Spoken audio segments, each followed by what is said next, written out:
Welcome to another edition of Turf Talk, Future Stars Edition. Vance, the Keeneland September yearling sale, largest of its kind in the world, here in Lexington this week. We'll see plenty of stars over the next 6-7 weeks as we build up to the Breeders' Cup. Next year's stars today in the ring. Are you much of a sales guy? I'm not too much of a sales guy. I enjoy seeing who sells for a whole lot of money, all the blue-blooded thoroughbreds that especially that sell in book one. But as far as being a pedigree guru and checking out their physiology, I'm not an expert in that. So I'm kind of leaning more toward the racing end than the sales end, but of course breeding and selling kind of drives a lot of the industry as well, so I have to respect it. Yeah, no, absolutely. I covered it for several years at Thoroughbred Times, and honestly, it's not part of the beat I miss. I mean, there's a lot going on. The excitement in the ring, especially book one, definitely palatable. But yeah, I'm more with you. I mean, let's see what they can do. But the evolution of the industry, to me, with the smaller foal crops, and it seems like the point system for the Derby and Oaks has affected how people prepare their 2-year-olds and when they're starting. To me, it's going to be interesting what happens to the sales as that backs up. 2-year-old sales have gotten bigger. Will that affect the yearling sales? Will this be later? I mean, there used to be a July sale here in Lexington. That was one of the social highlights of the year here in Lexington. I remember that very well when I first moved here.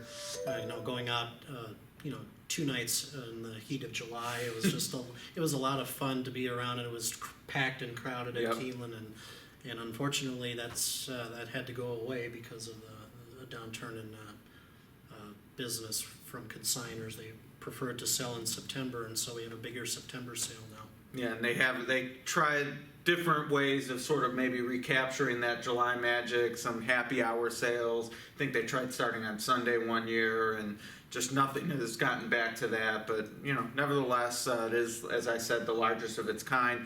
And the buffet they put on for lunch during book one, the best food you'll eat in Lexington, period. Well, that means I need to get out there for lunch before... You absolutely... I mean...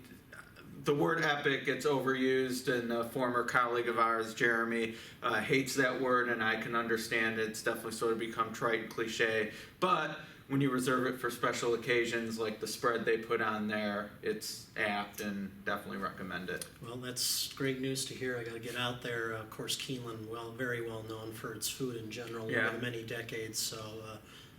Gotta go check it out now. Turf Catering does a good job. The sale goes on for 2 weeks. Kelly Riley's been doing a fantastic job getting people ready. Some Frankels are selling.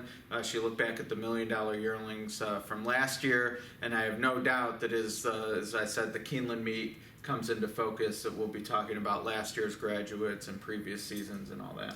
Yep, absolutely. One thing people, even if you're not into the sales, like to watch, though, first crop sires. Any that you have your eye on from that group? None in particular. I did read Kelly Riley's blog post this morning about first crop sires to watch out for. One that kind of caught my eye on her list was Shackelford, the Preakness winner from 2011. Very good miler, won the Met Mile, I believe. If not, Cigar Mile. Cigar yes, Mile. That's it.